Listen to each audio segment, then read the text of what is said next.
Thot Shekh Rabia rahimahullah, nuk lejohet ase si mallkimi me bo në mënyrë specifike. Qoft ai njeri musliman, ose edhe kafir, e as edhe një kafsh. Shekhu thot, wala dabba, as edhe një kafsh nuk bën me mallku në mënyrë specifike. Për vetëm se thot Shekhu me përjashtim ku dihet se ai tjetri domethënë ka vdek në kufër.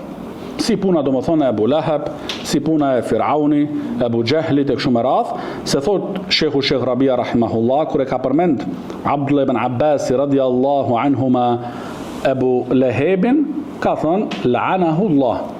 Ka thënë la'anahullah, edhe në bazë të kësaj domethënë dietarët kanë pa domethënë se ato njerëz që kanë përfundu në kufër dhe kanë vdek me kufrin e tyre, bon të bëhet domethënë mallkim ndaj tyre edhe nëse është domethënë në mënyrë specifike. Kurse nëse dikush prej qafirave është i gjallë, atëherë domethënë nuk bën me mallku domethënë në mënyrë specifike, por ajo që bën është mallkimi me në bazë të vetive, të cilësive. Si ka thënë pejgamberi alayhi salatu wasalam, la'ana Allahu sariq. Mallkimi i Allahut qoftë mbi hajdutin.